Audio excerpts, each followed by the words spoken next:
Di sebuah desa kecil di lereng Gunung Lawu, hidup seorang kakek tua bernama Pak Suryo, yang dikenal sebagai seorang pertapa bijak namun misterius.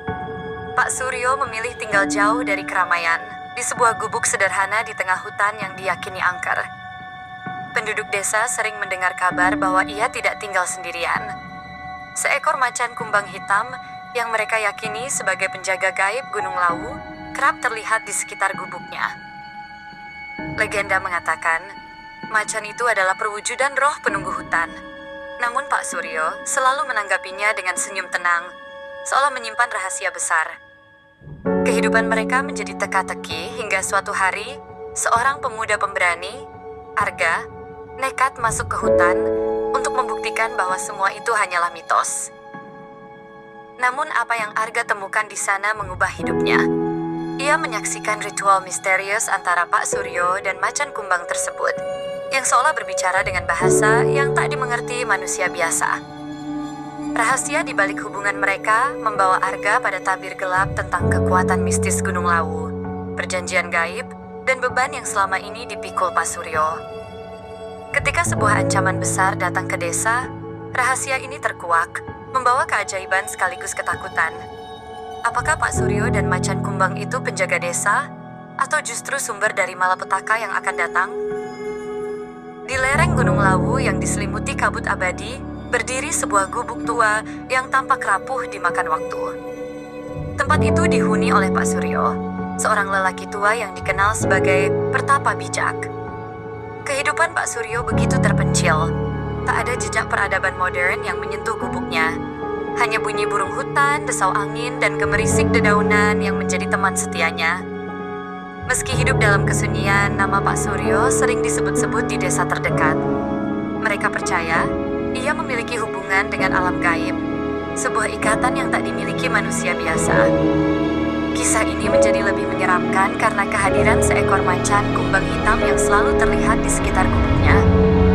Penduduk desa menyebut macan itu sebagai penjaga gunung, makhluk gaib yang menjaga keseimbangan hutan. Pak Suryo tak pernah membantah ataupun membenarkan anggapan tersebut. Ia hanya tersenyum, membiarkan misteri itu hidup di tengah bisik-bisik para penduduk. Desa di kaki Gunung Lawu memiliki segudang kisah mistis, namun tak ada yang lebih memikat sekaligus menakutkan selain cerita tentang Pak Suryo dan macan kumbangnya. Konon, macan itu tidak seperti binatang biasa. Mata kuningnya bersinar seperti bara api di kegelapan, dan langkahnya tidak meninggalkan jejak di tanah. Beberapa warga mengaku pernah melihat macan itu memandang mereka dari tepi hutan, seolah mengawasi dan memperingatkan untuk tidak mendekat. Namun, tak seorang pun berani masuk ke hutan untuk membuktikan cerita tersebut. Bahkan mereka yang berani melanggar batas hutan sering dilaporkan hilang atau pulang dengan luka yang tak bisa dijelaskan.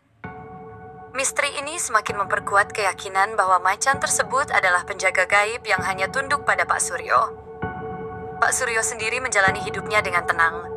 Ia sering terlihat memancing di sungai kecil di tengah hutan atau mengumpulkan dedaunan obat untuk meracik ramuan tradisional. Orang-orang yang berani datang kepadanya biasanya membawa masalah berat, penyakit yang tak kunjung sembuh, rezeki yang seret, atau masalah keluarga. Pak Suryo akan mendengarkan dengan sabar, lalu memberi mereka nasihat atau ramuan yang dipercaya mampu menyelesaikan masalah tersebut. Meski ia tidak pernah meminta bayaran, warga desa selalu membawakannya hasil panen sebagai tanda terima kasih. Namun, ada syarat yang selalu ia tekankan. Mereka tidak boleh menyentuh atau berbicara tentang macan kumbang hitam itu. Dia bukan urusan kalian, kata Pak Suryo dengan nada lembut, namun penuh peringatan. Suatu malam Arga, seorang pemuda dari desa, memutuskan untuk mematahkan tabu tersebut. Ia adalah seorang pemburu muda yang penasaran dengan cerita macan kumbang itu. Baginya, legenda ini tidak lebih dari sekadar dongeng untuk menakut-nakuti anak kecil.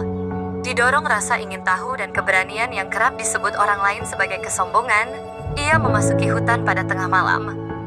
Dengan membawa obor dan parang di pinggang, Arga menelusuri jalan setapak yang jarang dilewati. Suara-suara malam hutan menjadi semakin menakutkan seiring ia melangkah lebih dalam. Tiba-tiba, suara geraman berat terdengar dari balik pepohonan.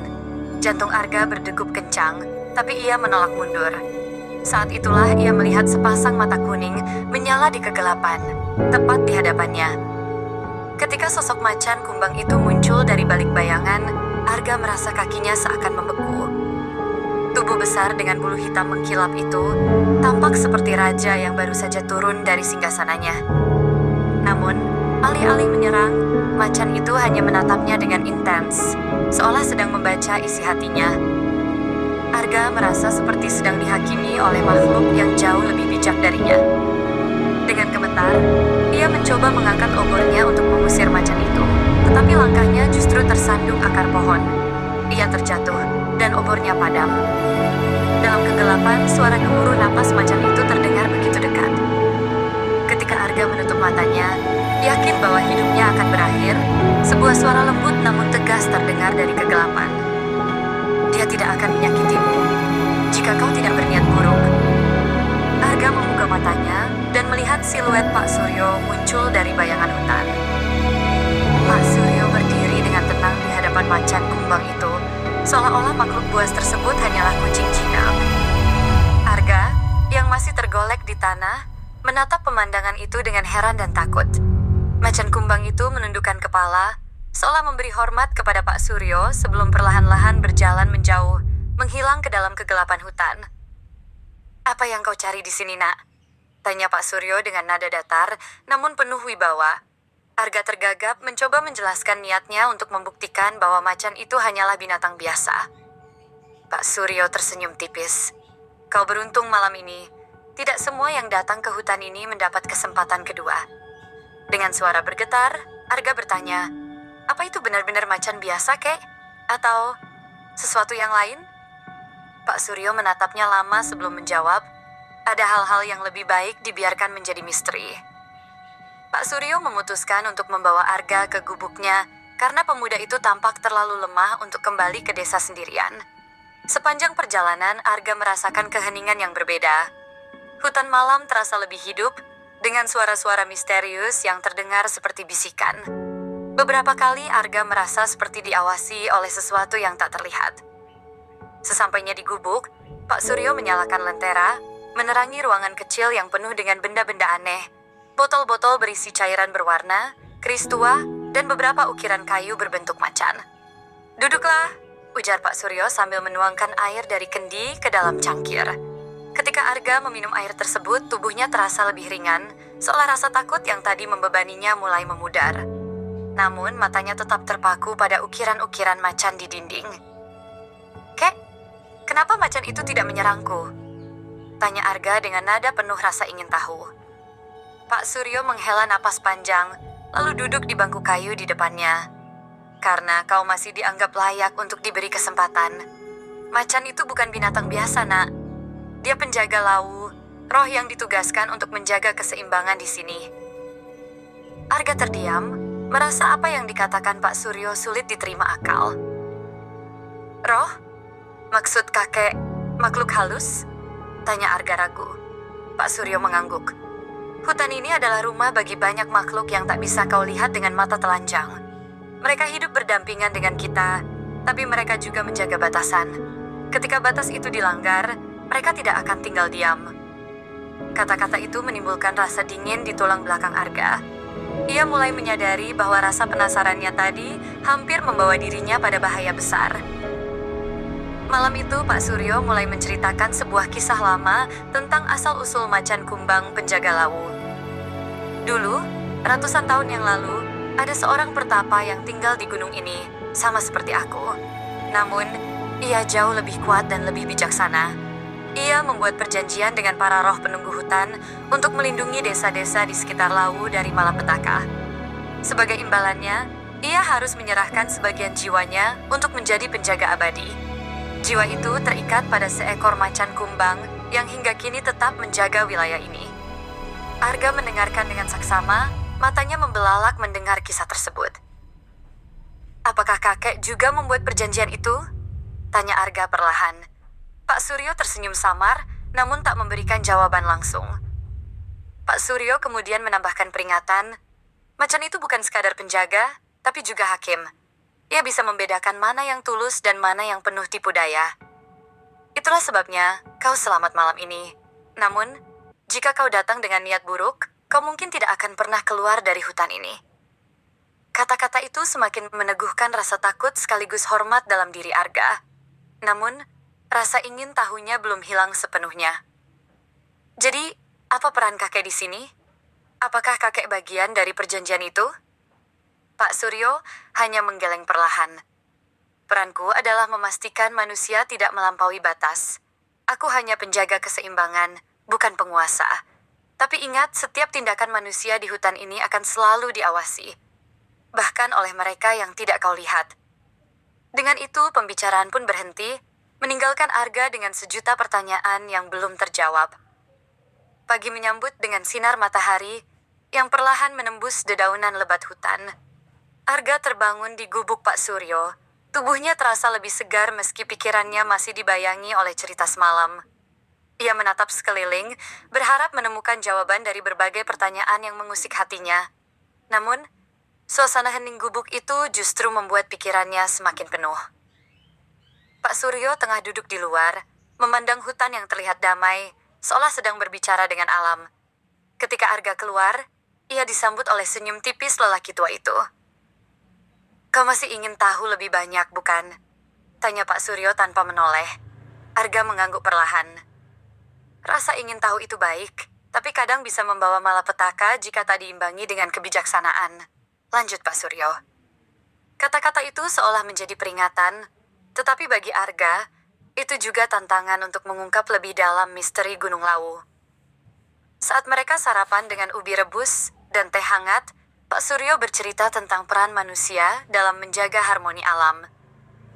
Keseimbangan bukan hanya tugas para roh, tapi juga manusia. Namun, seringkali manusia serakah, mengambil lebih dari yang seharusnya, ujarnya. Ia mengingatkan bahwa Gunung Lawu bukan hanya sekadar gunung, melainkan tempat suci yang dihuni oleh berbagai makhluk, baik yang terlihat maupun yang tidak. Arga mendengarkan dengan sangat serius, merasa bahwa ini adalah pelajaran yang tak pernah ia dapatkan di desa. Hutan ini memberi kita kehidupan, tapi ia juga bisa mengambilnya jika kita tidak menghormatinya. Lanjut Pak Suryo. Arga mulai memahami mengapa banyak penduduk desa takut memasuki hutan ini tanpa alasan yang jelas. Namun, ia juga merasa bahwa ada sesuatu yang lebih besar di balik cerita Pak Suryo. Sesuatu yang belum sepenuhnya terungkap. Setelah selesai sarapan, Pak Suryo mengajak Arga berjalan-jalan di sekitar gubuk. Mereka melintasi jalur sempit yang dikelilingi oleh pohon-pohon tinggi yang menjulang seperti pilar-pilar alam.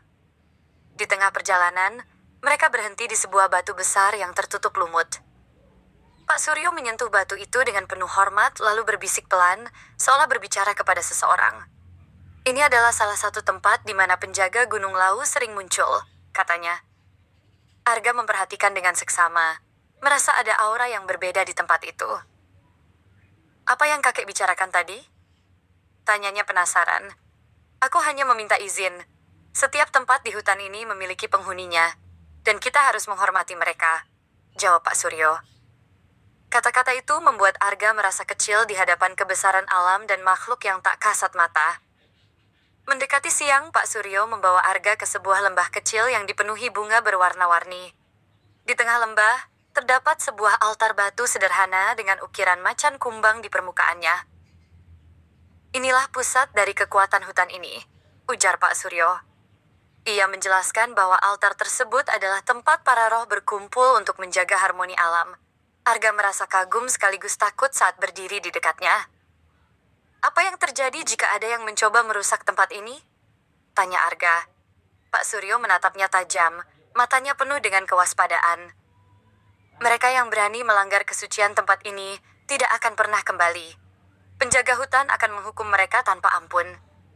Mendengar itu, Arga merasa bulu kuduknya meremang. Ia mulai menyadari betapa kuatnya kekuatan mistis yang melindungi tempat ini. Ketika mereka kembali ke gubuk, Arga mulai merasa ada sesuatu yang berbeda dengan dirinya. Hutan itu seolah telah menanamkan rasa hormat yang mendalam dalam hatinya. Namun, ia juga menyadari bahwa masih banyak hal yang belum ia pahami. "Kek, apakah semua ini akan tetap ada selamanya? Penjaga, altar, dan kekuatan hutan ini?" tanyanya. Pak Suryo terdiam sejenak sebelum menjawab. Tidak ada yang abadi, Nak. Semua tergantung pada manusia. Jika mereka terus merusak hutan dan melanggar keseimbangan, kekuatan ini akan lenyap. Dan saat itu terjadi, kehancuran tidak hanya datang untuk hutan, tapi juga bagi manusia. Kata-kata itu menanamkan rasa tanggung jawab dalam diri Arga. Ia mulai berpikir, mungkin pertemuannya dengan Pak Suryo dan Macan Kumbang bukanlah kebetulan, melainkan sebuah panggilan untuk menjadi bagian dari pelindung keseimbangan alam. Hari semakin beranjak sore ketika Pak Suryo mengantar Arga keluar dari hutan, menuju jalur yang akan membawanya kembali ke desa.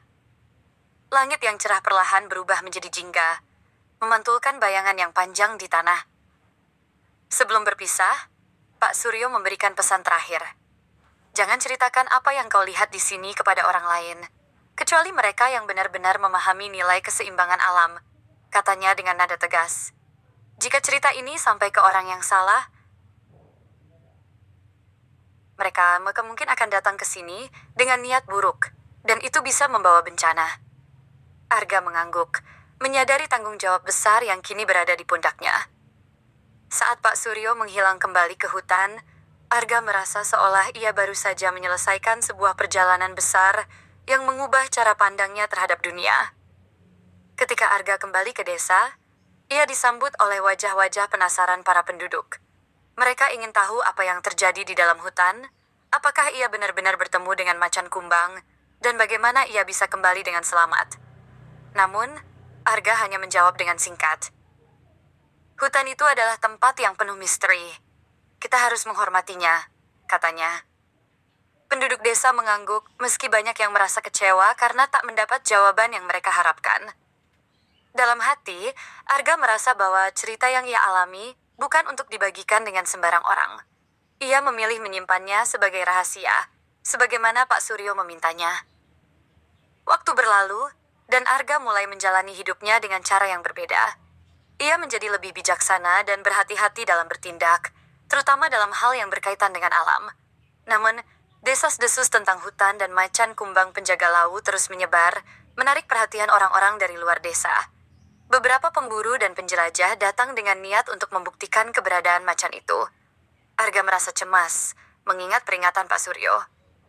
Ia tahu bahwa kehadiran orang-orang ini bisa memicu bencana jika mereka tidak menghormati aturan hutan.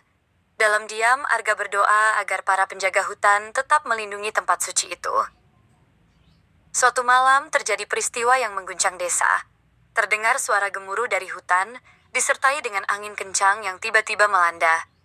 Warga desa yang ketakutan berkumpul di balai desa, mencoba mencari tahu apa yang terjadi. Arga, yang merasakan firasat buruk, memutuskan untuk kembali ke hutan. Sesampainya di sana, ia menemukan jejak kerusakan, pepohonan tumbang dan tanah yang tercabik seperti bekas pertempuran. Di tengah kekacauan itu, ia melihat Pak Suryo berdiri dengan wajah lelah. Mereka datang dengan niat buruk, kata Pak Suryo. Penjaga telah memberikan peringatan, tapi mereka tak mendengarkan. Sekarang akibatnya harus ditanggung. Arga melihat bayangan besar Macan Kumbang muncul di belakang Pak Suryo. Matanya bersinar seperti api. Pak Suryo menjelaskan bahwa keseimbangan hutan telah terganggu, dan para roh penjaga kini menuntut balasan. Tapi tidak semua harapan hilang, katanya. Kau bisa membantu menyelamatkan hutan ini, Arga. Kau telah diberi kepercayaan oleh penjaga.